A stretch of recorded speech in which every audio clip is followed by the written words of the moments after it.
जय राधा माधवा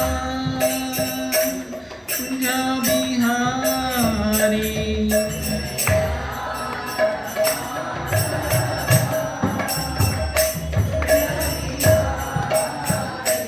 जय गोपी जन वल्लभा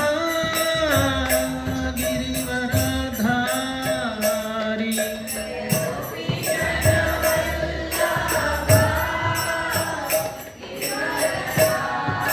जय गोपी जन वल्लभा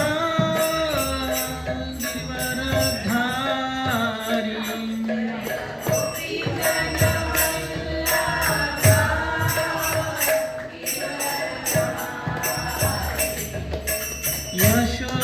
यशोदनन्दन व्रज जनरञ्जन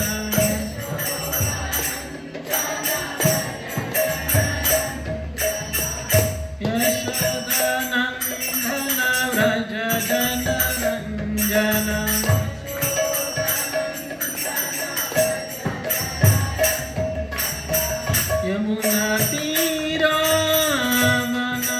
यमुनातीरावनचारी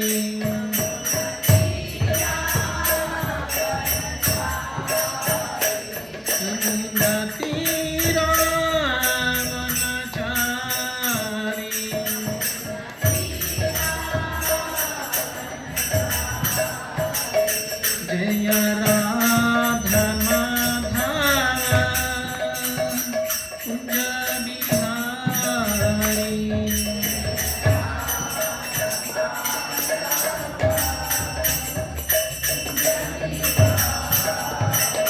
जय गोपी जन वल्लभा गिरिवरधारी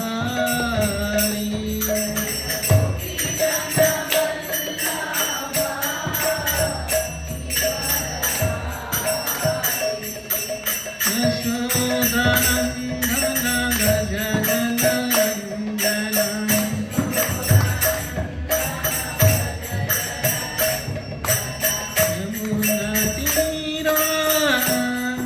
यमुनातीरावनचारी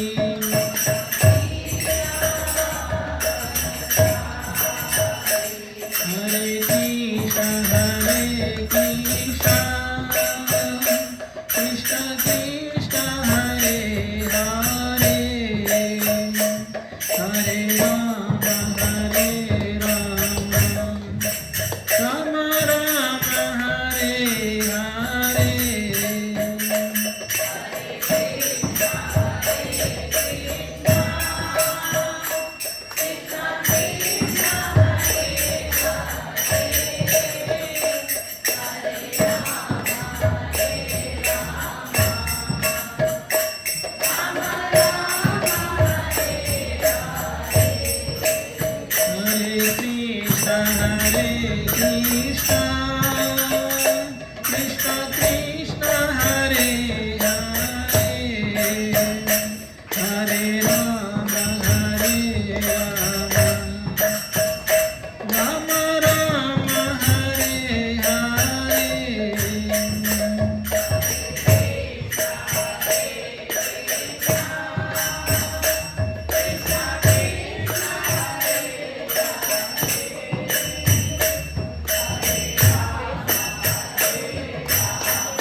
संकीर्तन की, श्रील प्रभुपाद की, श्रीमद् भगवद गीता की।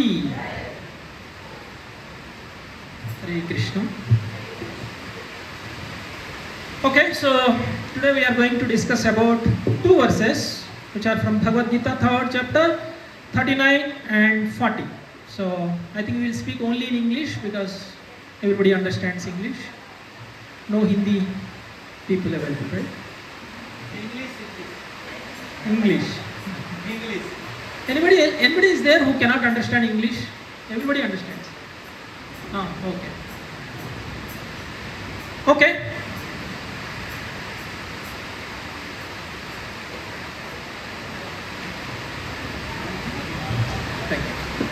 So we are reading Srimad Bhagavad Gita and we reach to the last section of chapter 3. Chapter 3 is all about karma yoga. We learned about how to do karma, and while doing so we may get attraction or attachment to the work, or it may be to the desire.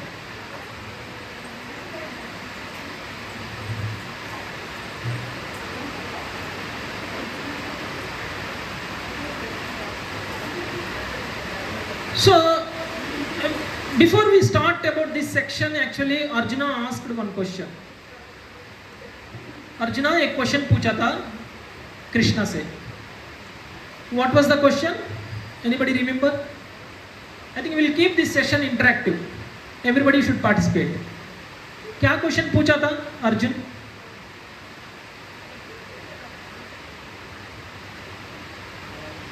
Why do intelligent people also sometimes do foolish decisions? Or why do intelligent people also do the sinful actions? क्यों पाप कर्म करते हैं, वो भी forcibly?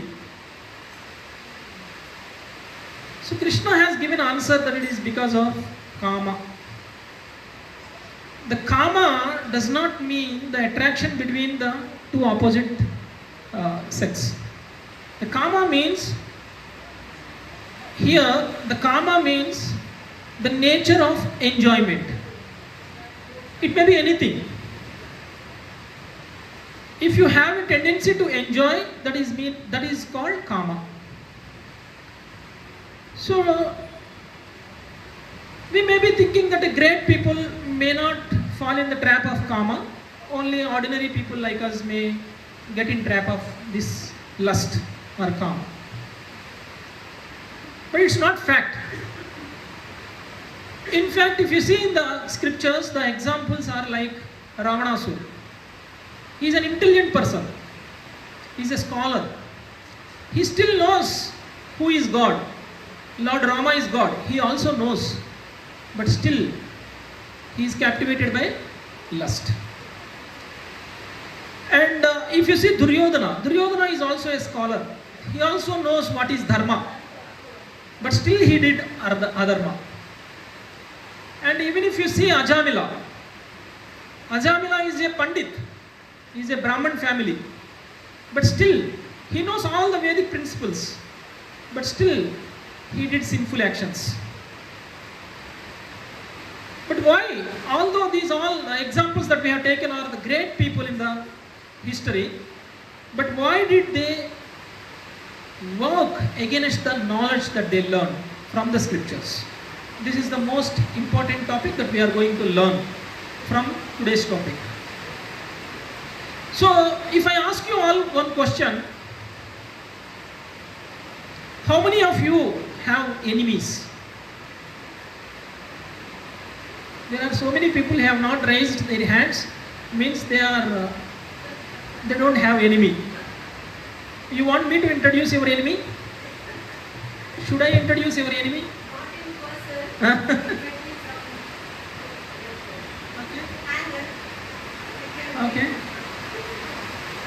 Okay. We all have enemy, but we don't know who is our enemy. First problem is we all want to conquer our enemy, but we don't know who is our enemy. Even if we know who is our enemy, we don't know where he sits. Right? The first thing is, if you really want to conquer the enemy, you should know who is your enemy and you should know where he is. Unless otherwise you don't know the answer for these two questions, you can't conquer the enemy that you have. But please remember, we all are not Ajata Shatrus. We all are not Ajata Shatrus. We all have enemies. हम सबको शत्रु है, विरोधी है. तो कौन है वो enemy? कितना strong है वो enemy? It's very important for us to know how strong our enemy is. Otherwise we cannot plan, right? And how he can attack us, that also we should know. तभी हम लोग सावधान रह सकते हैं, तभी हम लोग हमारा एनिमी का ऊपर, हमारा विरोधी का ऊपर जीत सकते हैं. So Krishna has already said who is the enemy in this shloka number 39, and in the 40 verse he said where enemy resides, where enemy sits. These are the two concepts that we are going to learn. I am not reading from Veda base today. I added everything in the slides so that we will try to learn all the themes that Krishna is trying to teach us from these two verses today with examples, so that we will definitely understand by end of today's session how we cannot be conquered by our enemy. So the theme of the today's chapter is to identify who is our enemy and understand and overcome the enemy's acts, and also transform ourselves so that we move from lust to a true love. Okay, so this is the concept. So we'll first read the verse number 39. Avrutam jnanametena jnanino nityavairinam kamarupena kaunteya dushpurena nalena cha avrutam jnanametena jnanino nityavairinam kamarupena kaunteya dushpurena nalena cha avrutam jnanametena jnanino nityavairinam kamarupena kaunteya dushpurena nalena cha. Anybody from Mataji's? Avrutam jnanametena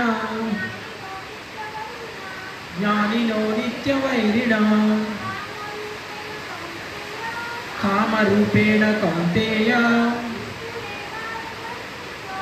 dushpurena nalena cha. Prabhuji's from anybody from Prabhuji's? Mike.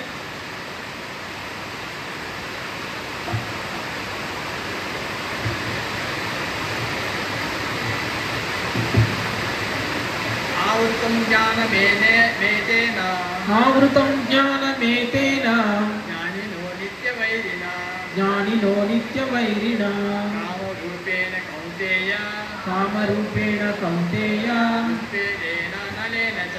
दुष्पूरेण Nalen च.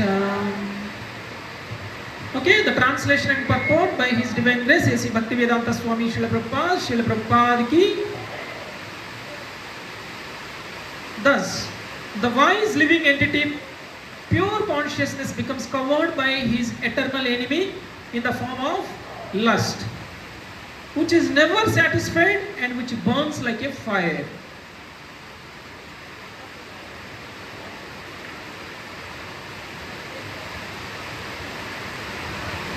Next verse. We'll come back to the translation once again while we are going to the explanation. Indriyani manobuddhir asyadhisthana muchyate yetair vimohayatyesha ज्ञानमावृत्य देहिनम् इंद्रियाणि मनोबुद्धिर् अस्याधिष्ठानमुच्यते एतैर्विमोहयत्येषां ज्ञानमावृत्य देहिनम् इंद्रियाणि मनोबुद्धिर् अस्याधिष्ठानमुच्यते एतैर्विमोहयत्येषां ज्ञानमावृत्य देहिनम्. Translation: the senses, the mind, the intelligence are the sitting places of the lust. Through them, lust covers the real knowledge of the living entity and bewilders him.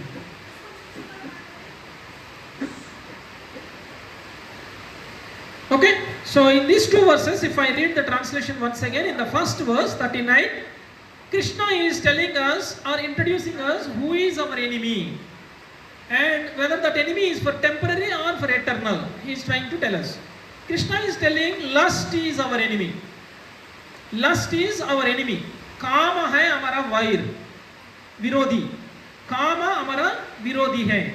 And that lust is eternal enemy. It's not a temporary.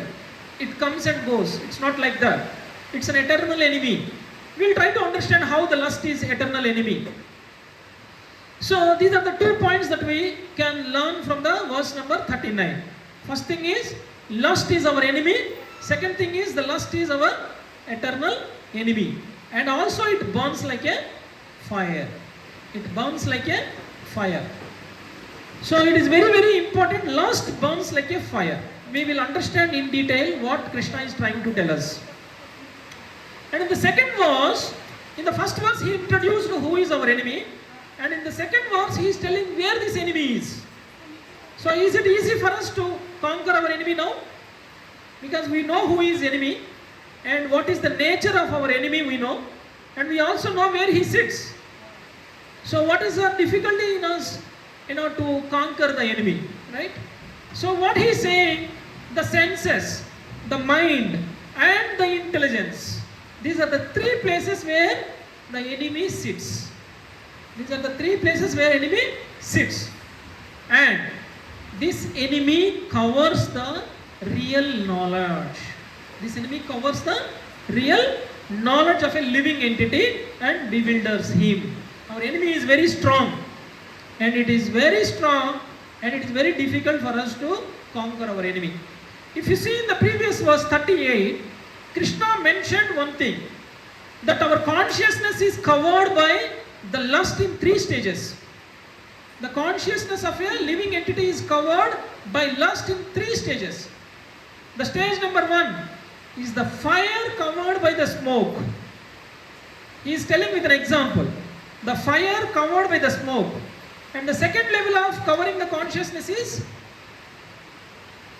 the mirror covered by the dust. And the third level of consciousness covering is the embryo covered by the womb. These are the 3 levels of the coverings that we have.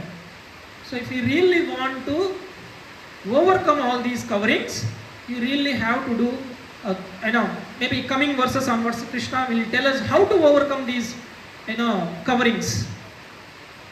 So if you understand what is the coverings, what is the difference between 3 levels, if you understand, the first level is the fire covered by smoke.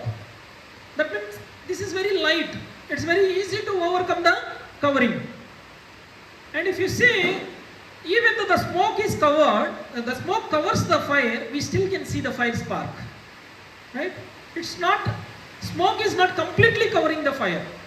That means the covering is very light and it is very easy to remove that covering.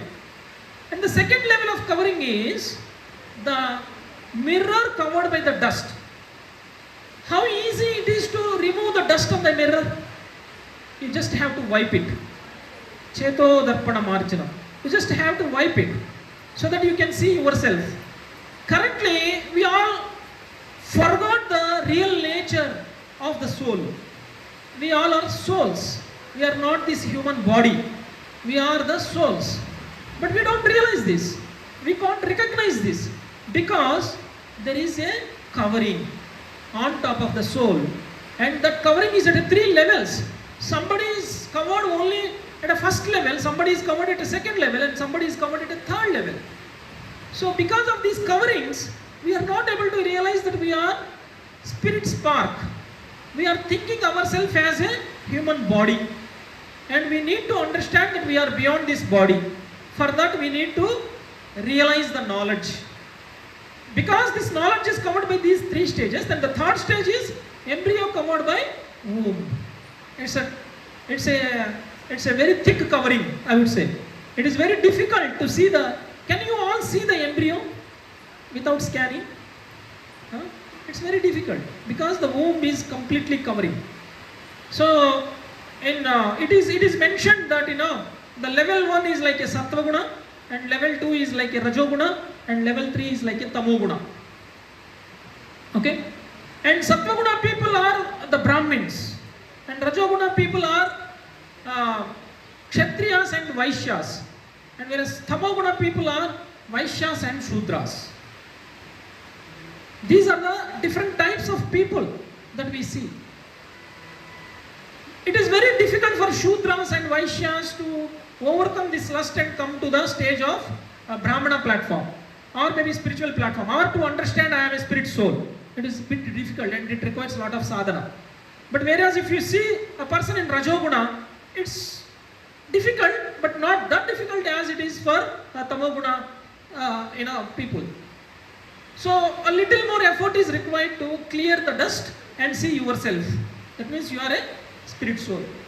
And for Brahmana stage, that means who are in Sattva-guna, it is very, very easy for them to clear their coverings and see themselves, okay, as they are spirit souls. Now, the first lesson that Krishna is telling from the verses of these 2 verses is the lust covers the knowledge. This is the first point. We have seen 3 stages of lust covering. So, Krishna is not telling that the knowledge is destroyed by the lust. Krishna is not telling that the knowledge is destroyed by the lust. Krishna is telling the knowledge is covered by the lust. Just like how the sun is covered by the clouds. Do the clouds completely remove the sun from the sky? No. It will only cover our vision. We can't see sun because of the clouds. But once the clouds are moved, sun still remains there. We can still see the sun. Okay? So this is the analogy that Krishna is trying to tell. Lust is covered. Knowledge is covered by the lust.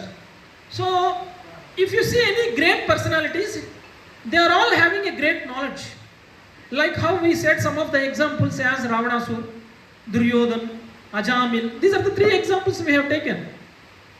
Do you think that they lost their knowledge? No. They lost their discrimination capacity? No. But it is covered by the lust. Because of this covering, they are not able to realize the knowledge that they have. Okay? So, then the next theme that Krishna is telling is the lust is the eternal enemy. The lust is the eternal enemy. This enemy follows us life after life. It attacks again and again in different forms. That is the reason we call this enemy as an eternal enemy. Lust, that's why Krishna mentioned in 39th verse, lust as a Nitya Vairina, eternal enemy. Why the lust is eternal? Because every conditioned soul carries the lust from one life to another life, and boyhood to youth, and youth to old age. Even after the old age, when he die also, he will carry the lust. Okay? Krishna mentioned in 2nd chapter that the soul is carried by subtle senses, subtle body. We all have. Okay? So, soul is carried by subtle body. Is it okay now? Okay. Okay. Okay. So, when we die, we are leaving this material body. When we leave this material body, there is something that we don't leave. What is that something that we don't leave? Mind, intelligence and ego. Mind, intelligence and ego are the subtle in nature. They are not material. They are not matter. They are not like a body. The body is matter. We leave this body here and we go. But when we are going, what we carry is the mind, intelligence and ego. These are the three things that we carry. That is the reason in our next life also we behave in certain way which we don't get it from our parents. It is coming from our nature. It's coming from our previous life. Okay. So that's why the lust, that is, where is the lust sitting? It is sitting in three places, he said. Three places. The first place is senses. And there are different senses. The senses, and the second place is mind. Third place is intelligence. Senses are material. Like eyes, nose, ears, mouth, skin. These are all the material senses. If it is sitting in these senses, it's okay. When we leave this body, we go to the next body, and the lust that is there in the senses won't be coming to the next life. But Krishna is mentioning the lust sits in three places. Another two places is the mind and intelligence. Unfortunately, we carry these two. We carry. Actually, the mind and the intelligence carries the soul from one body to another body. Krishna mentions how the soul is transmigrating from one body to another body. Just like how a fragrance is coming from one place to another place by the medium of air, the soul also carried from one body to another body by using the medium as the mind and intelligence. Okay? So this is how the man is carried. That's the reason, if the lust is sitting in this mind and intelligence, we should consider that the lust is also coming along with us to the other body. That's the reason we call this particular enemy, the lust, as eternal enemy. Okay? It's not easy. We cannot escape from lust. So we just have to go through everything that we have to, because the lust bewilders us. If you consider how the lust is eternal and how the lust covers our real knowledge, we take a few examples. The first example is Ajamila. In the Ajamila story, the Ajamila is a trained Brahmana.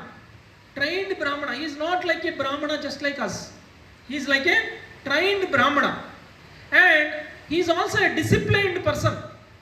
He is also a disciplined person. And he is a learned scholar.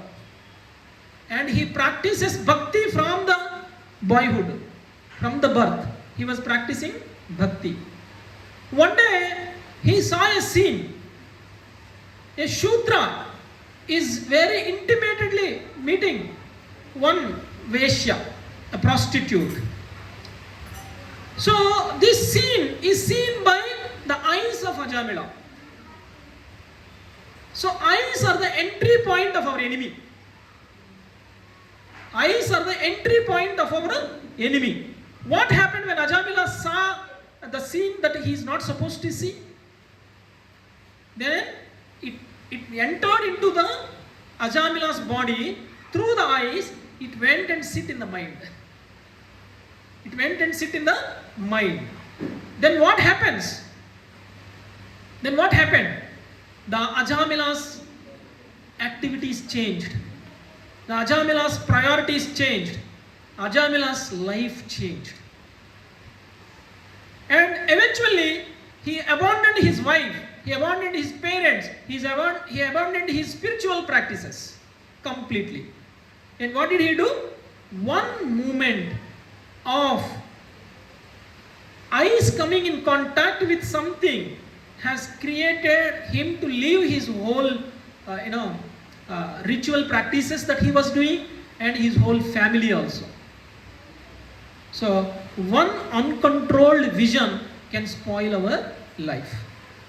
One uncontrolled vision, for a moment, uncontrolled vision can spoil our, and that vision ruins our spiritual life, and it decides whether we have to be spiritually engaged or not. So this way, Krishna is telling that Ajamila has not lost his knowledge, has not lost his Brahmin qualities, has not lost his any of the discipline that he has, but because of the covering that he has of the lust, and he wanted to enjoy it, and the mind kept on, and also his intelligence started justifying the lust that he has, the desire that he has.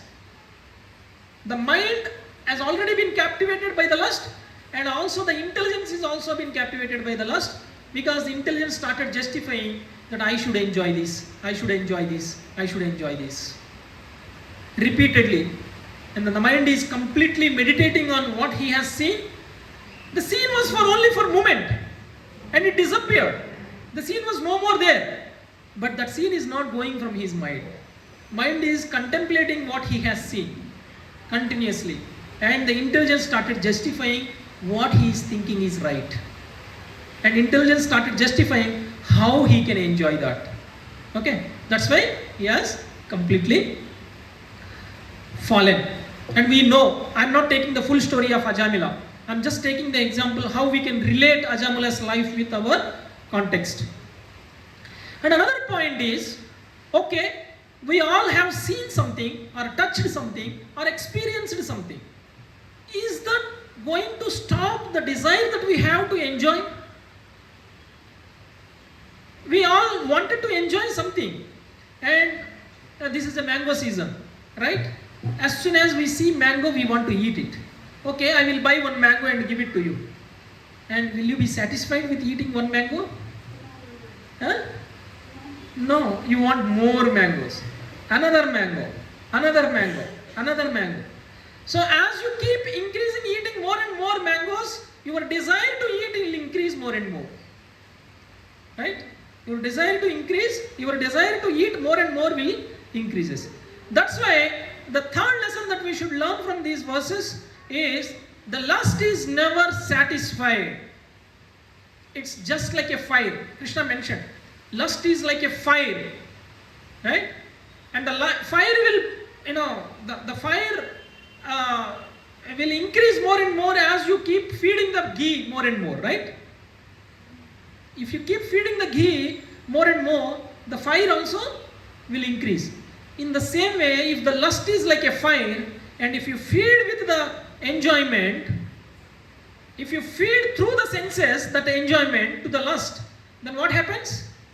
Lust also will increase. So as the enjoyment increases, the lust increases. So we know our enemy. We are feeding our enemy. What will happen? We have to conquer our enemy. What are we supposed to do? If you feed our enemy, what will happen? The enemy will start showing more and more impact on us. That's why a thirsty person drinks a salt water. What happens?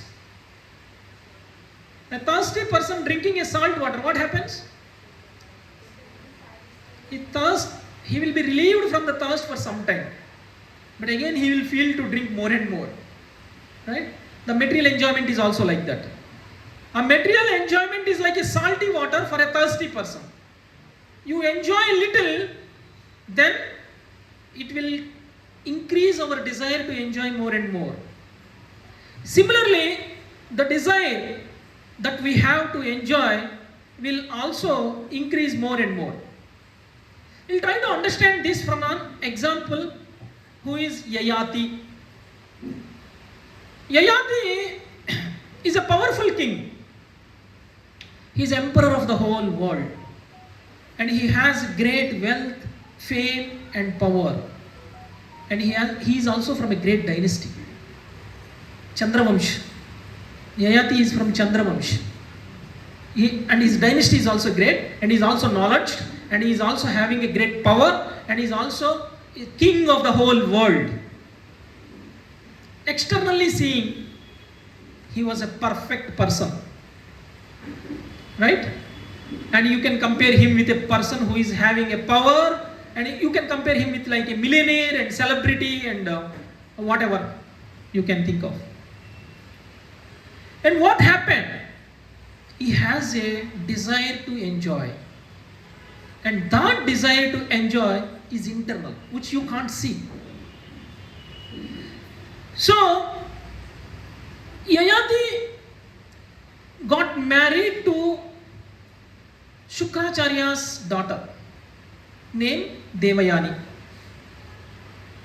And in Vedic days, a king marries to a queen, and the queen comes with the servant maids. You know this? Huh? So a queen comes along with servant maids. One of the servant maid for a Devayani is Sharmishta. Sharmishta also came along with Devayani to serve Devayani. Yayati's desire was to enjoy Sharmishta. So he had an illegal relationship with Sharmishta. And because of that relationship, Devayani was not happy. Devayani went and told to her father, Shukracharya. Shukracharya got offended because you are ignoring my daughter. You are not taking care of my daughter. If a person has an affair with some other girl, then definitely he will not take care of his wife, just like how he is supposed to take care. Then what happened? Yayati was cursed by Shukracharya. Shukracharya said, because of the handsomeness that you have, because of the power that you have, because of the health that you have, because of the youthful body that you have, because of the capabilities that you have to enjoy, you are ignoring my daughter. You are not taking care of my daughter. So I am cursing you so that you become a old person. बुढ़ा बन जाओ ताकि तुम enjoy नहीं कर सके. So instantly the curse started affecting. Imagine a person till yesterday was strong with body, and he was having a black hair, and he was having a youthful energy. The next moment, his back was bent, and his hair has become white, and his skin is wrinkled, and hands are trembling. Just imagine the difference. One day, his body became old. So, we are seeing the same emperor whom we have seen yesterday. And he is no more in a capacity to enjoy with his senses. He has become a helpless old man. Have you ever seen any old man who cannot enjoy, who is shivering, his hands are shivering, his legs are shivering, his skin is wrinkling, and he is old? Have you seen such a person? We all have seen. But do you know that that person is not having a tendency to enjoy? Huh? His body does not support, but still he feels to enjoy. In the same way, Shukracharya made Yayati to become old, but his desires are not old. They are still younger. His feeling to enjoy is still younger. So his mind is acting like an 18 years old boy, but his body is like 80 years old. So what will happen to such a person? The real struggle starts there. Then he still wanted to enjoy. He is not able to tolerate the old age that he has because of the desires that he has in his body. Then he has 5 sons. So then in his assembly, he called all his sons. Then he said, first son, can you take my old age and give me your youth? He has that option to exchange. So first son said, no, I also want to enjoy. I don't want to become old. Then he asked every individual. Then at the end, last son, whose name was Puru, he said, okay father, I want to respect you. You are my father and it's my duty to fulfill your desires. I will take your old age and you take my youth. Then they exchanged their age.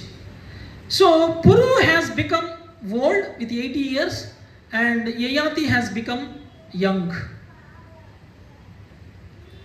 So now he has started enjoying the senses for 1,000 years, not for 10 years, not for 50 years, not for 100 years. We can enjoy maybe for 100 years, but Yayati started enjoying for 1,000 years. So Yayati, because he was enjoying for 1,000 years, for 1,000 years he was having a young body, he was not having any diseases and he was not a weak person and he has no limitations to enjoy, and he did such a extreme enjoyment, like how he is fueling the fire. As he is fueling the fire will increase, right? In the same way, his desire to enjoy also kept on increasing as he increasing his enjoyment also. So he was having all the power, luxury, everything for 1,000 years, and then the most important realization started after 1,000 years. He never realized it till those many years. Then he thought, what am I doing for 1,000 years? I've been enjoying, never I am getting satisfied. I want to enjoy more and more. That means, even if I have the young body for another 1,000 years, I will not be satisfied. So then he started realizing, he said, desire can never be satisfied with the enjoyment. So just like a fire is not extinguished by feeding the poor, by feeding the ghee again and again, it cannot be satisfied. Then he came to Puru. Then he said, I am very sorry, I took away your young age and I enjoyed the whole time that you are supposed to do. All your brothers are doing. That's why if you see, Yayati's whole kingdom is given to Puru, not to other 4 sons. Right? Puru has become a Chakravarti, the emperor, after Yayati, because he fulfilled the desire of father. So obviously the Puru becomes a rightful next king. So then Yayati said, let us exchange back. I will give you your youth and you give me back my old age. So from this story, what we can understand is that the lust is like a fire, and if you feed it with the ghee and fuel more and more, the lust will increase. It will not reduce. And the next point that we should learn is material civilization fuels the lust. Today, we all are with gadgets, right? Advertising, entertainment and sense gratification increases the desire and keep the soul bounded. So it is mentioned in Srimad Bhagavatam also that the attraction between the male and female is the knot which is binding the soul, which is mentioned in the 5th canto, 5th chapter. The attraction between a male and female is like a knot which binds. So if you see, whatever we are acting in this material world, like we have a gadget, we are just scrolling the YouTube shorts and the Facebook shorts, Instagram. So what is it doing? Basically the whole industry is working in this principle. They are inducing the desire in us and marketing their products. They introduce something which we don't know. They will engage our senses in that product that they are manufacturing. That's why as we see more and more such objects, then we tend to enjoy that object. And it goes and sits in our mind, and mind starts contemplating. And when mind started contemplating, and then intelligence also is bewildered. And intelligence will say, our senses, go and enjoy it. Go and enjoy it. So the civilization, current civilization, the modern civilization is actually in a way that, we see a beautiful house or a beautiful car or beautiful, societies and prestige and, endless anxiety starts because of all what we are seeing today. Right? So it is not possible for us to close our eyes when we are going out. Or it is not possible for us to not coming in contact with any of the sense objects that we are seeing. But we have to protect ourselves. We have to guard our senses. If you don't guard our senses, then what will happen? The material objects that we are seeing will enter into the mind through our senses. So we have to stop at the senses level only. Either you stop seeing it, or you engage your senses in something else which will not cause a lust in you. Right? So the modern civilization is the reason for our endless anxieties. And the fifth point that Krishna is telling here is the lust has 3 headquarters sitting in our body, right? Lust has 3 headquarters. One is senses. What are the senses? I will show you in the next slide. So the senses are 5 senses, knowledge acquiring senses we call them as. What are they? Eyes, ears, nose, mouth and skin. These are the 5 senses. If you see, if one sense is active, and that is the reason for us to fall back in our spiritual practices. For example, if you see a light flies, what do you call it as? Fireflies. They get attracted to the light.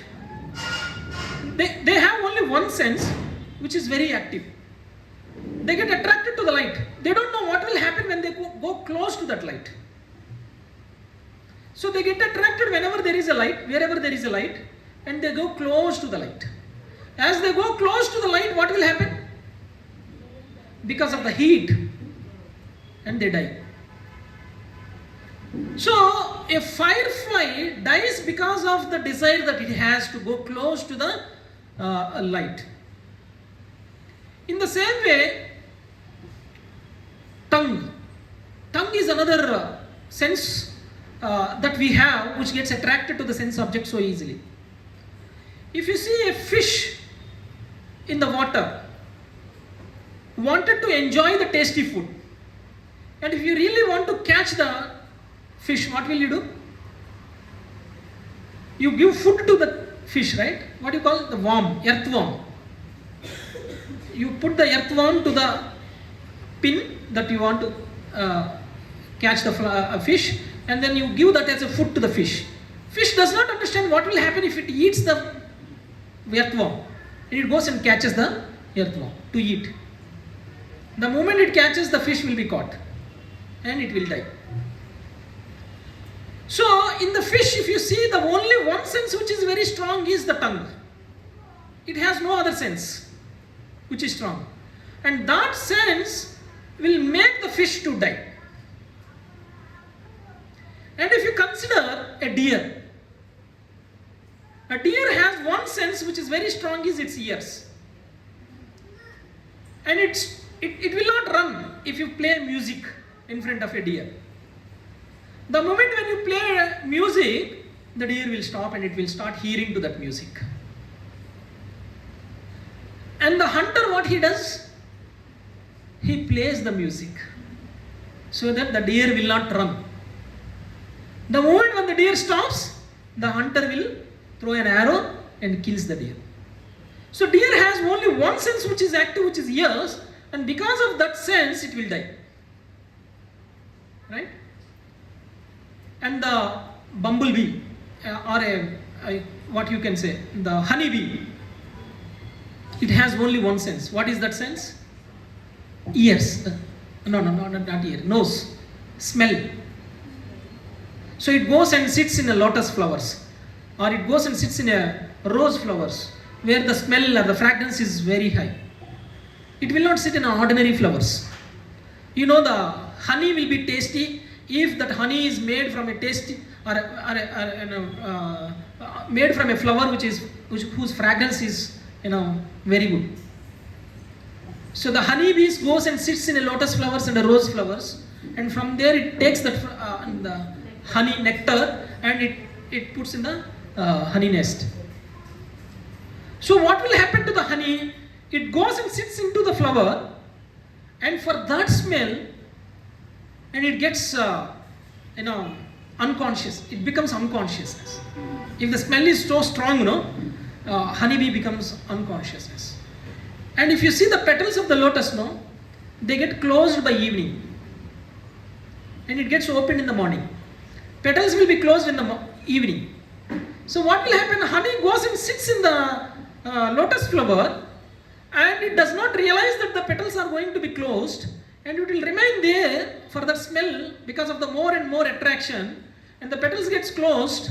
The moment the petals gets closed, and it gets suffocated, and a honeybee will die in the flower. If you can realize that before petals gets closed I should come out, then it can save. But because of the lust that it has, because of the desire that it has, it goes and sits in that flower and it dies. Okay? And another animal which has strong sense is skin. Elephant. Elephant has a strong sense is skin. So elephant wants to touch the male elephant wants to touch the female elephant. This is the only desire that it has.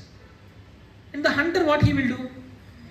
He will dig a big hole and he will keep a female elephant other side, and he will make the male elephant attracted to that female elephant. He will cover that ditch with the grass. The moment that elephant see this female elephant, it will run towards the female elephant and it will fall into that pit. So because of the one enjoyment that it has, one desire that it has, it will die. But a human being has all five senses strong. The human being is the one who has all five senses, all are strong. Then imagine how much danger that we have. We die every minute, and a lot of troubles that we will have if you expose our senses to all these kind of sense objects. Right? So, the first headquarter is the sense. Guard your senses. Don't expose your senses to the sense objects. Once you expose your senses to the sense objects, then it will go and sit in your mind. The second headquarter of the lust is the mind, and it will go and sit in the mind. Then you start contemplating, you start meditating on what you want to enjoy. A beautiful girl, or a beautiful scenery, or a beautiful movie, or maybe anything that you want to enjoy. You keep meditating more and more, then your intelligence will be bewildered. The lust will attack the intelligence also. The lust will attack the intelligence also. So, the intelligence starts justifying the what mind wants to think or mind wants to do. So, once you get a support of intelligence to the mind, then what will mind do? Mind will engage the senses in that sense object, and you will fall back. So, we have to understand this concept with some analogy. A soul is pure, just like a sun. In the first example that I said, sun is pure. It will not get contaminated by evaporating the stool, or by evaporating the urine, or by evaporating any muddy water. Will it get contaminated? No, it is pure. But the sun is pure, we are not able to see the purity of the sun because of the cloud. Now you see, can you see the sun? No. Do you mean that the sun is not there in the sky? He is there. But our eyes are covered with clouds. We are not able to see. In the same way, the soul is also pure in nature. But it is covered with the lust. It is covered with intelligence. It is covered with mind. It is covered with senses. Subtle and gross senses are covering the soul.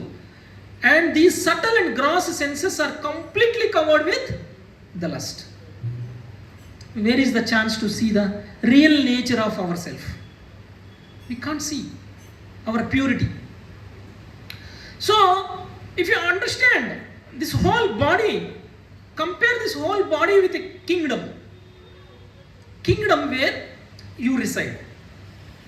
You are a king of your kingdom, right? The body is a kingdom. And who is the king? Soul. Me. I am the king. And my body is kingdom. And my intelligence is a minister. For a king there should be a minister, right? Minister should guide. Only then king will act. My intelligence is a minister. And I am king. And my body is kingdom. And the mind is a secretary. Personal secretaries will be there, no? Intelligence will guide us, and soul want to execute something, and you need some secretary who has to schedule your enjoyments. Morning, how much enjoyment, what you have to do. Afternoon, how much enjoyment, what you have to do. Evening, how much enjoyment, what you have to do. Night, what enjoyment, how much you have to do. This scheduling, all these things will be done by mind. Mind knows when you have to get what and how much. Okay. Then the senses are the gates of the kingdom. Senses are the gates of the kingdom. And the lust is the army, enemy army. Enemy army. So where should you keep the lust? Where should you keep the enemy? Outside the kingdom. And you should not let the enemy enter into the gates. Once it enters into the gates, what will happen? It will capture secretary first, then the minister next, then you. Right? And the king. So the lust is like an enemy army. You are letting the lust enter into the gates of senses into your body. The moment it enters into the body, it will captures the secretary, mind, and next it captures the intelligence, minister, and it captures the soul, the king. Then what happens? Then you cannot, survive. You have to enjoy. This is what exactly Krishna is trying to tell us in these two verses. So the practical solution for overcoming this is to guard our senses, to not expose, or the gates should be guarded, right? Our soldiers should be there at the gates, so that they will not let the enemies enter into the gates. And you should engage your mind in Krishna consciousness activities. And strengthen your intelligence by reading the scriptures. So your intelligence should say, even if your mind is hankering for something, your intelligence should say that no, this is not right. Rather, the intelligence should not become subordinate for the mind. The moment when your intelligence becomes subordinate for your mind, then you are lost. Always your intelligence should be superior to the mind. Mind should be subordinate. See, there is a hierarchy of our senses. The senses are gross in nature, so they are the matter. They are the lower stage. And the next hierarchy is mind. And the next hierarchy is intelligence. And the next to intelligence is soul. This is the hierarchy. So the soul should command intelligence, and intelligence should command mind, and mind should command senses. If you follow this hierarchy, you will be protected from the lust. If it is ulta, If your senses are controlling your mind, if your senses are controlling your intelligence, if your senses are controlling your soul, it's like a family, and family elder should control the whole family, right? So wife, children and others should be controlled by husband. What will happen if husband is weak? A person who is earning is weak and he does not know how to spend money and he depends on his wife, or maybe someone who is less intelligent. Then what happens? Wife will start controlling. Prabhuji? Mataji is looking at you. Nothing bad if the wife's intelligence levels are, better.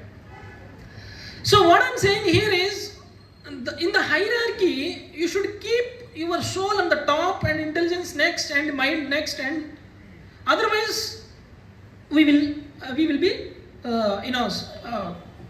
trapped in this whole this thing. Okay. So the practical solution what we are thinking here is to guard our senses and engage the mind and strengthen our intelligence and replace the lust with service. Okay. So the next lesson that we need to learn is the downward chain. So this is what I am telling. First it starts with the senses coming in contact, then the mind starts contemplating and the attachment starts. And the attachment becomes lust, and the lust transforms into anger, and then the intelligence is lost and you are deluded, and the memory is lost, and then you will fall down. It is just like a person standing on a mountain and want to suicide. A person on the mountain cliff and he want to suicide,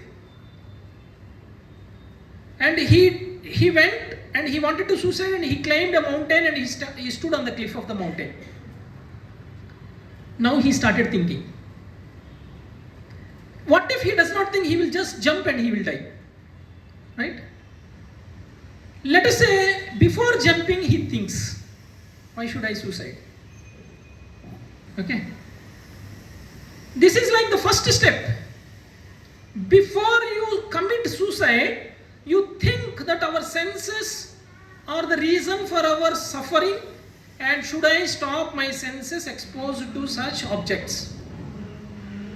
That is the first stage of saving yourself. So that the person on the mountain will not jump and he will come back. He will not jump. And the second stage, you realized, senses came in contact with your sense objects and you could not stop it. And you started contemplating. And the second stage is that, can I stop contemplating even though I see it? Then I can save myself. It is like you jumped already because the senses came in contact with sense objects. You already jumped, but after jumping from the mountain, you realize that I should not contemplate. Then what happens? You will still have a chance of saving yourself. You can catch something and you can climb back and then save yourself. Right? Because the moment you jump, your speed will not be that much as you go as you travel towards the ground. So you can immediately catch something. If you immediately catch something, what will happen? It is easy for you to climb back and then save yourself. So in the same way, you saw something, that means you jumped from the mountain and you realized that you should not contemplate. That means you realized that I should not die. Then you caught something and you came back and then you saved yourself. There are chances that you can save yourself. And you did not realize till the attachment develops. As you contemplate more and more, you develop the attachment. There also you have a chances to, even though you develop an attachment, you may have to struggle a lot to get detached and then save yourself. That means in your path, anywhere you can realize and you can save yourself before you touch the ground. Right? There is a possibility. Once you touch the ground, gone. You cannot save yourself. So these are the different stages where you can save yourself. We understand where we are and try to come back from there. But if you really wish to come back, but it is possible. It is 100% possible that you can come back.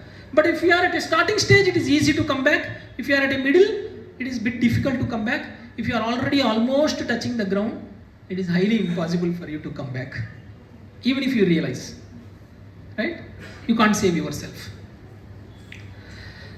So we try to understand the concept of both senses sitting in the, lust sitting in the senses and the lust is an eternal enemy. We try to understand with another story, Pururava. This comes in Srimad Bhagavatam. Pururava was a great emperor, like the one whom we said. And he is also a handsome person, and he is a powerful, intelligent, highly respected person, and he is also a descendant of a great dynasty. He had everything which you can dream. He has wealth, he has fame, he has power, he has position, he has influence. Everything he has. And in today's terms, he is like a millionaire, and he is like a celebrity. And he is like a world leader who has an influence on all things. And he got attracted to Urvasi. And Urvasi was a celestial Apsarasa. And she is very beautiful. And her beauty is attracted by even Devatas. Once you see Urvasi, you cannot remove your eyes from the Urvasi. Such a beautiful Urvasi. Even a great demigods are attached to Urvasi. Urvasi's beauty. Such a beautiful Urvasi, Pururava wanted to enjoy. So one day, Pururava saw this Urvasi and got attached. So the lust attacked Pururava through his eyes. The first entry point, the gate. The enemy entered through the gate. That's what Krishna is also saying. The lust enters through the senses. So eyes of Pururava is the reason for the lust. Then he started contemplating mind. He has seen Urvasi for few minutes, few seconds, but he did not forget Urvasi.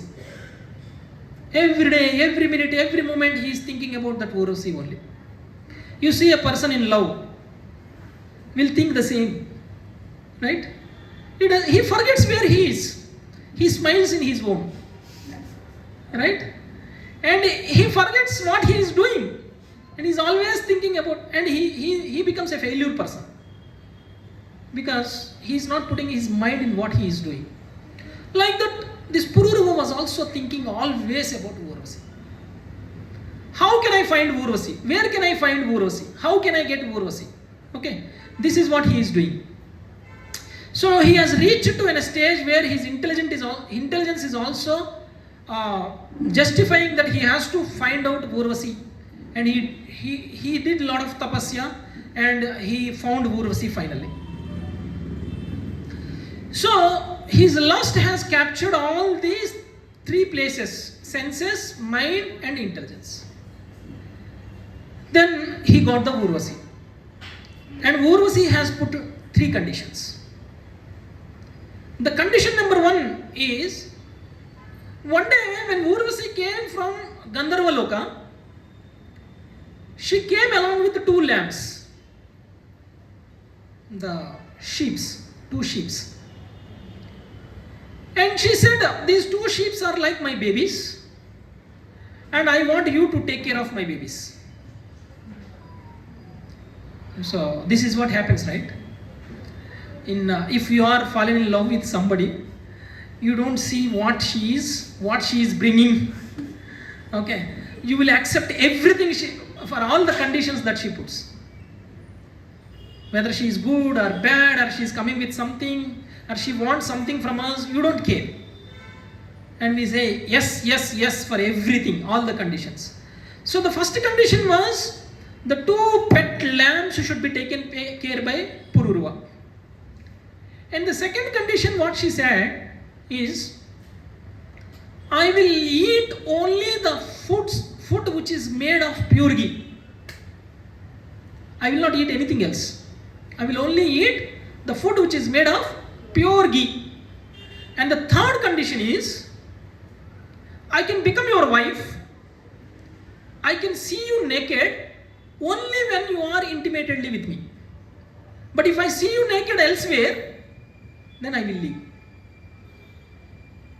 These are the 3 conditions. Pururava said okay for this. For everything okay. And happily okay, not just okay. So then, have you ever made any promises and got into a situation where you could not fulfill? Huh? Yes, we all. Same situation where Pururava was also. And he got deeply attached. In this attachment, gradually, everything else has become secondary and only Urvasi has become primary. And his kingdom became secondary. And his dharma became secondary. His spiritual life became secondary. His whole life became secondary. And his whole life revolved around the Urvasi. Urvasi, Urvasi. Okay. So one day, Indra was in Indra Sabha and enjoying with all the Apsarasas. He could not find Urvasi there. He wanted Urvasi. So then he said, Gandharvas, go and get Urvasi wherever she is. Then Gandharvas came to this Buloka. Urvasi has become a wife to Pururava. And Pururava was enjoying with Urvasi for thousands of years. And these Gandharvas wanted to take Urvasi back. But Urvasi cannot come just like that, because she has promised that she will not go as long as Pururava fulfills 3 conditions. So then, what they did, the weak point, first condition is lambs. Pururava has to take care of these 2 lambs. Then Gandharvas stolen the 2 lambs. Gandharvas stolen the 2 lambs, and the 2 lambs started crying loudly. Urvasi, Urvasi, Urvasi, Urvasi. Lambs also say, calling her mother. Then the moment when Urvasi heard this crying babies, then immediately she told to Pururava, you are closely with me now. You just go and protect my lambs. They are stolen, they are crying. Then Pururava did not realize that he is naked. He was with wife. He was naked. So, if he don't protect those lambs, then Urvasi will go permanently. So he was in this thought. So then he did not realize where he is, what he is. Then that was a dark night. Nobody can see anything. So he immediately ran behind the Gandharvas to protect the lambs. And the moment when Pururava came out, then the Gandharvas put a light on the kingdom. Then the Pururava was seen naked by Urvasi. Then Urvasi left. So Indra's mission is complete. Indra wanted Urvasi back to Indralok. So then the real struggle starts there for Pururava. Till now he was enjoying great. Although he was an emperor, he was having a power, he was having an influence. Although everything else has become secondary for him, he was really enjoying day and night with Urvasi. So the shocking truth is that Urvasi is no more with him. And he has become mad. Just imagine, he is a great emperor. And he has a vast kingdom. and he has a great knowledge, but he is running in the forest and asking for, where is Urvasi, where is Urvasi? He is loudly shouting, Urvasi, Urvasi, and he is crying for Urvasi. So Urvasi has become his life. For so many years he has created his own life around Urvasi, and today Urvasi is not there. Just imagine what is the situation of a person. He could not imagine anything else without Urvasi. And he is crying and running in the forest for Urvasi. He is begging for Urvasi. So just tell me what changed in Pururava's life. Did he lose his intelligence? Did he lose his education? Did he lose his power? Nothing he lost. Everything is there, but it is covered. It is covered with the lust. That's what mentioned in the chapter number, verse number 39. So the turning point comes now. After he searched for a long time for Urvasi, then he started realizing, what am I doing now? Why am I running here and there? I am a great emperor. I have a vast kingdom. I am acting like a fool. Who is the reason? How did I become such a fool? So he realized that the problem is never Urvasi. He realized that the problem is never Urvasi. The problem was his uncontrolled mind. His uncontrolled mind. So he has come back to his senses. And he started thinking about what is right, what is wrong. Then he has involved in right, ritual activities. Then he got delivered. So this is the situation that we are all having. Imagine a person, imagine yourself, you are carrying a crores of rupees worth of a diamond and walking on the streets, and a magician was playing a tricks, and you got attracted to those tricks, and you stopped himself to watch the tricks that magician is playing, and you got absorbed in those tricks, and you lost your diamond. Then what happens? After you lose your diamond, you realize, where is my diamond? You keep searching for your diamond. Then you will not get your diamond back. You have to go and file a case, and you have to find a thief, or you have to find where it is. It's all great difficulties. And it is possible that you may not find it. And you lost the valuable thing for the thing which is temporary. The magics, the tricks that magician is playing is nothing. It's temporary. And you got absorbed to that. And in the same way, the soul is carrying the valuable consciousness like a diamond. And that consciousness should be pure. We should not contaminate. And with that pure consciousness, we came into this material world. And there are a lot of tricks played here. And we should not get absorbed in these tricks. Once you absorbed in these tricks, what will happen? Your consciousness will be contaminated. And you will lose the diamond. The moment when you lose the diamond, and you are bounded in this material world. So the consciousness should be purified, and you should have an eternal life with the consciousness that we have. So how do you get an eternal life? You will never die, you will never take birth. You will never get into diseases. You will never get into old age. This is called eternal life. And that is possible only when your consciousness is pure. If your consciousness is contaminated in this material world, just like how a person carrying a diamond is trapped in the magics played by a magician, we come with a diamond of consciousness and trapped in this material world. Because we are absorbed. As you absorb more and more in this material consciousness, and it becomes very difficult for you to realize who you are, and it is very difficult for you to get your eternal position. So the lust is something that it distracts us, right?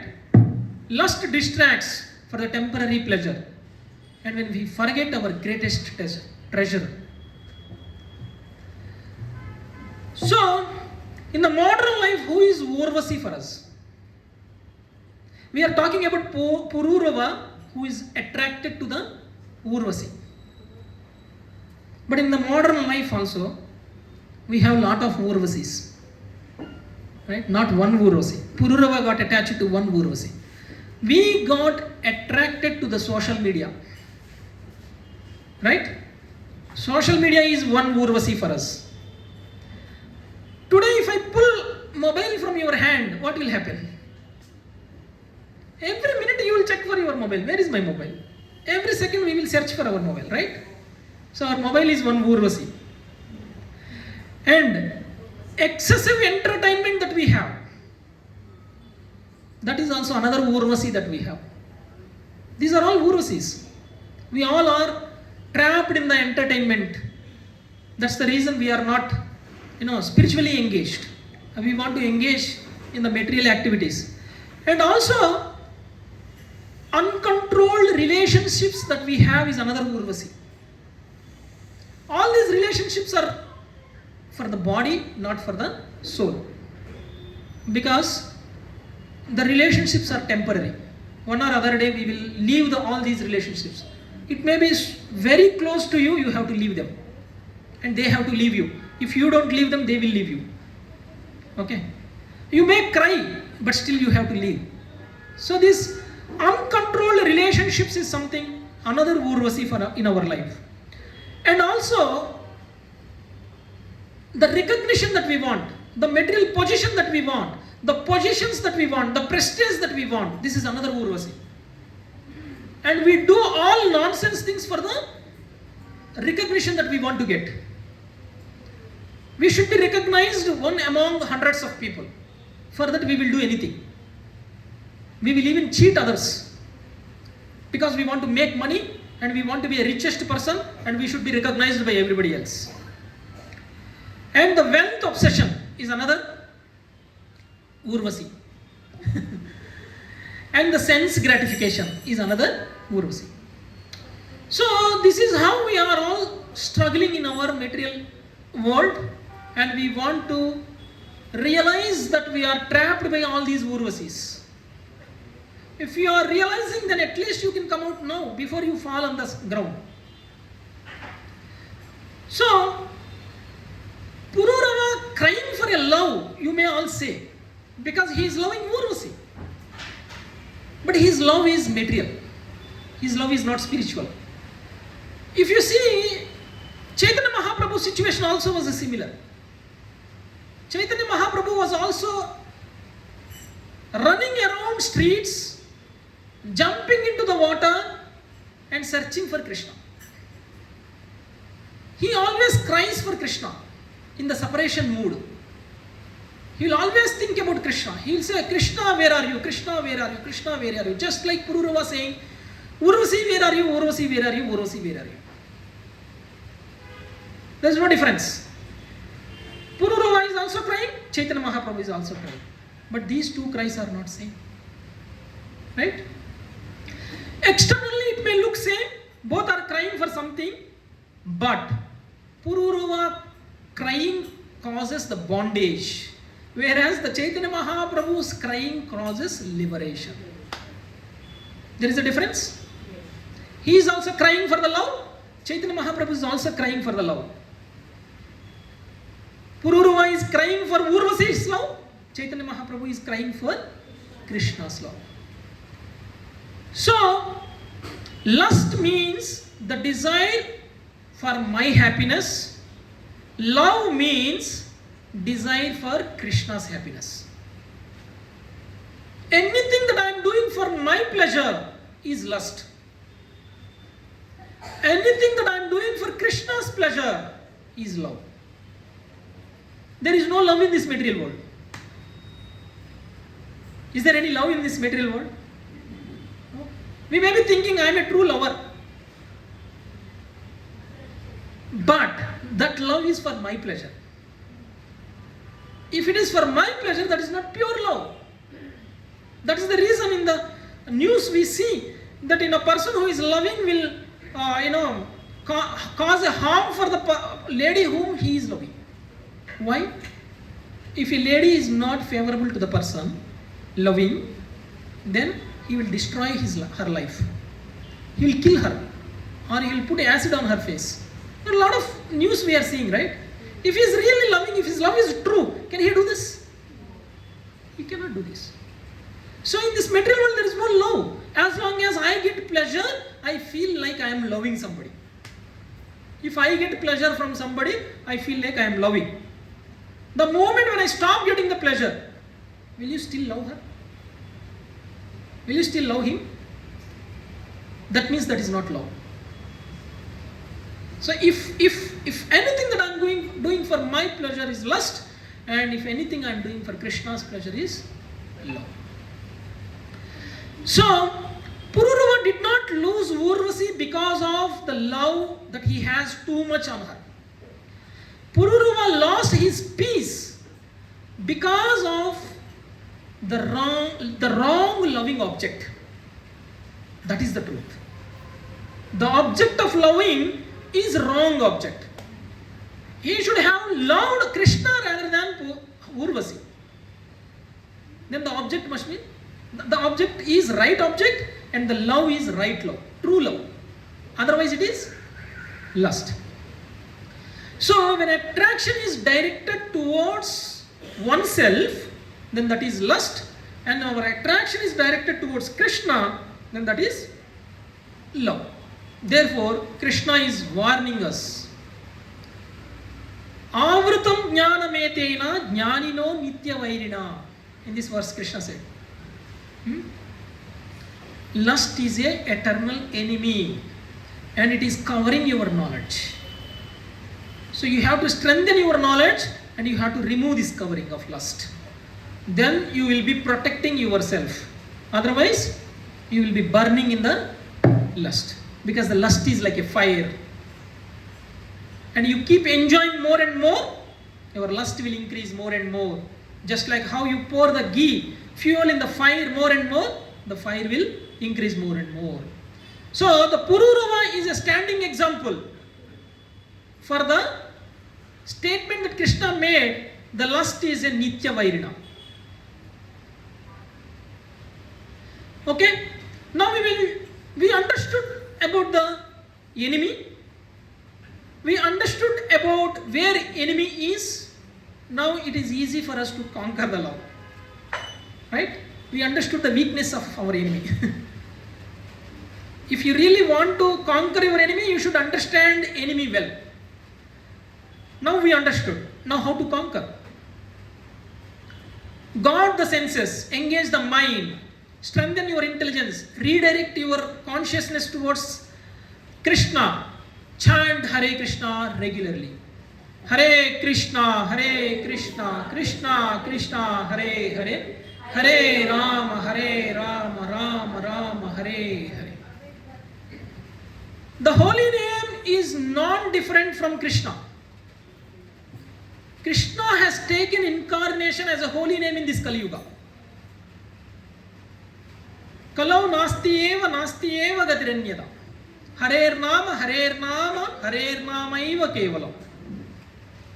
If you really want to be protected in this Kali Yuga, there is no other way. The only way is Harinam. That's why in Kali Yuga Mahamantra is Hare Krishna Mahamantra. If you regularly chant Hare Krishna Mahamantra and drink the Hare Krishna Mahamantra through your ear holes, then it goes and sits in your heart and purifies your consciousness. Cheto Darpana Marjanam happens. Krishna said, right? You should clear the coverage of dust on the mirror. Then the mirror becomes pure. The heart is pure. The soul is pure.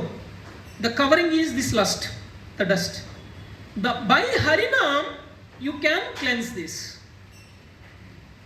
So, Hare Krishna Mahamantra is Very, very important. So one has to chant Hare Krishna mantra regularly and every day, at least one round. Those who are chanting more than one round, they should continue that. Hare Krishna, Krishna Krishna, Hare Hare, Hare Rama, Rama Rama, Hare Hare. Transform the lust into love. This is the most important thing. Transform the lust into love. Everything that you have for your own enjoyment is lust, we said. That means if you really want to transform your consciousness, please do activities for the pleasure of Krishna, not for the pleasure of yourself. And I will try to conclude this topic with one verse from Chaitanya Charitamrita.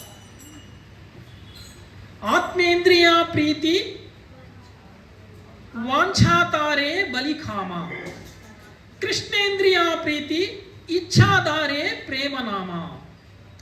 Desire to satisfy one's own senses is called the lust, but desire to satisfy Krishna's senses is called the pure love.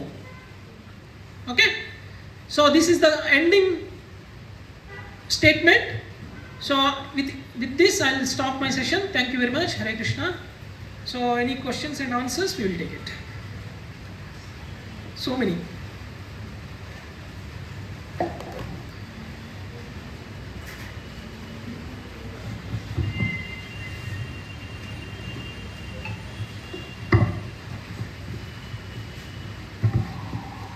Hare Krishna, Prabhuji. Yes.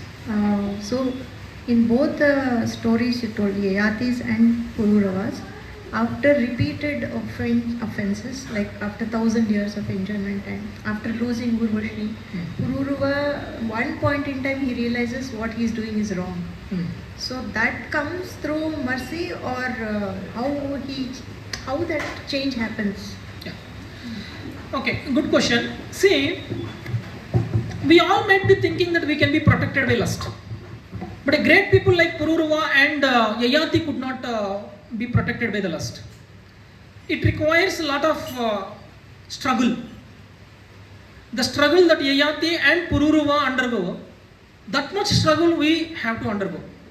Even though we are intelligent, the lust is covering that. It comes by mercy. Definitely it comes by mercy. For example, I will tell you. All of you are aware of pump, borewell.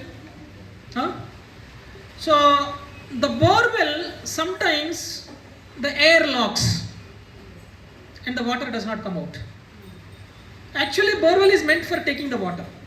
Even you pump the borewell, you don't get the water out, right? So then what will you do? You pour the water into the borewell. You pour the water into the borewell. As you pour water into the borewell, then what happens? You will start getting the water out when you pump more and more. That means if you increase your sadhana, that means your real consciousness should come out, and that is contaminated because of the lust. So if you pour Hare Rama again and again, more and more, then the real consciousness will come out. And that real consciousness when you have, then you will do activities for the pleasure of Krishna, not for the pleasure of yourself. And this comes only by association of devotees. If you are associated with devotees, you don't have to undergo the struggles that Pururava and Yayati undergo. They were not having the devotee association. They were not having a guru who can guide them. If they realized through experience, luckily we have a devotee association through which we can realize. Unfortunately, I'll tell you a small example. In this world, there are people very greedy. We will take one person example.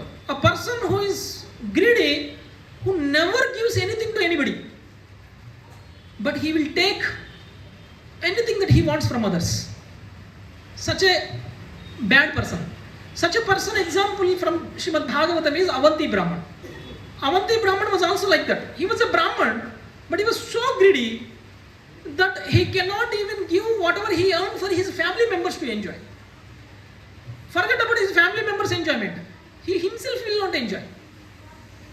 So then what happens? Even if you go and try to give something to him, no, You just try to give a hand to him so that you will protect him. One day he was traveling on a boat and he fallen into the water. He was such a person, he will not give anything to anybody.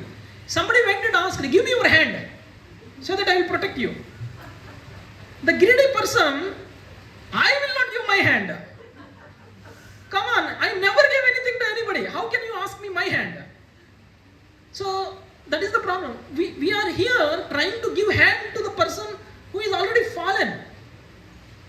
But people are not ready to catch that hand. Then what we should say? But you don't give me your hand, take my hand. Right? You take my hand. Then that person will understand, okay, he is giving me something. So then they will take. So in the same way, we have to give mercy. We don't take anything from anybody.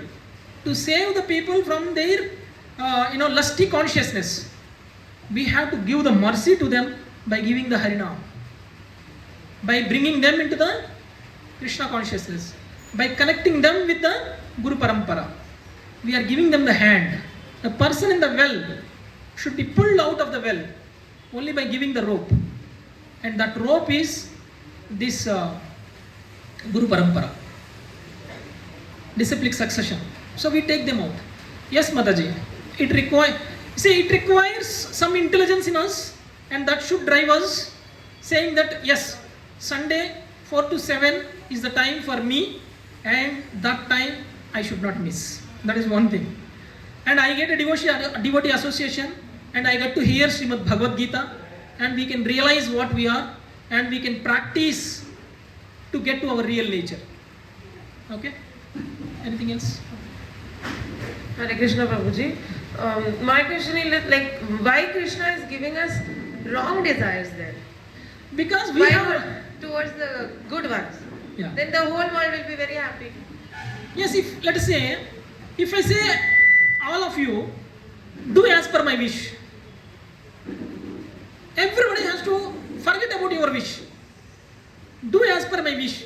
Everybody stand means stand, sit means sit. Walk means walk, sit means sit. If I say that, how will your life will be? Will you be enjoying your life? Krishna wanted everybody to be pure. Krishna wanted everybody to come back to his abode. But he has also given a little intelligence to us, with which we can think how we should live, how we can go back to Krishna. Okay, if Krishna wanted everybody to be like the way he wanted, then all robots only will be here. Krishna programmed and sent here. And we all will work as per the Krishna's program. Any variety in this world? Does that mean that there is limited seats in Vaikuntha? Yeah. No. Not like that. Vaikuntha has unlimited seats. In fact, the population in this material world is 1/3 of the Vaikuntha population. Okay. So you have a lot of space there. Don't worry. Reserved. Your seats are reserved. Only you have to reserve your ticket. Okay. The ticket is bid bag.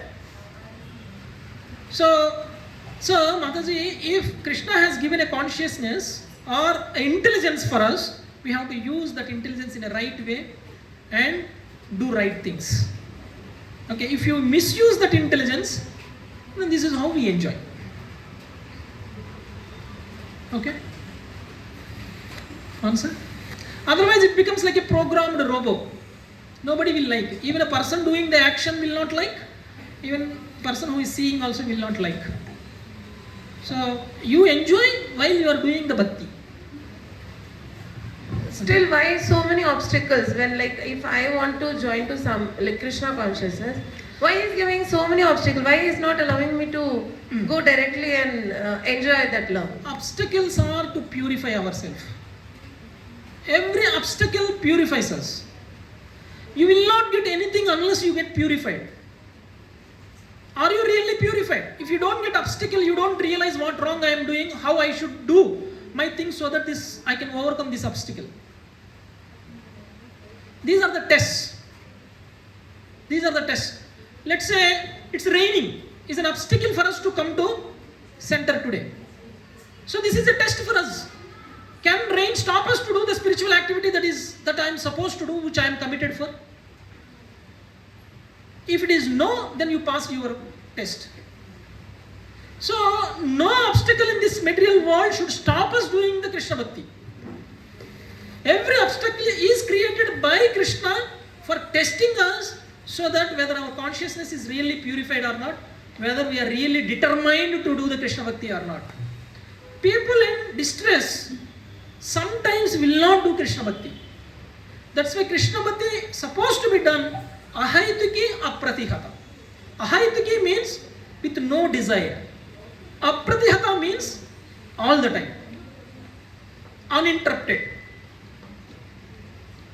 So for doing a Krishna Bhakti, there is nothing like this is a favorable time, this is an unfavorable time, this is a right murta, this is right, this is not a right murat. There is nothing like that. We have to do Krishna Bhakti 24/7. Apratihata. And ahaitiki, with no desire, no motivation. This is pure devotion. Till you come there, Krishna will give so many tests. He will give tests in the form of our own relatives. He will give tests in the form of our own friends, our own family members. These all will become obstacles. It is mentioned in Srimad Bhagavatam. Krishna mentioned, I am only giving all these obstacles. I am only giving in the form of their family members, in the form of their friends, in the form of the material enjoyments and sense objects. I am only giving them, so that I test their intention to come back to my place, my abode. If you are overcoming all those obstacles, then you are really deserving to get Krishna. The Maya is that only. Maya is called Durgam. It's very difficult to cross this Durgam. Durgam means fort. It's very difficult. Okay?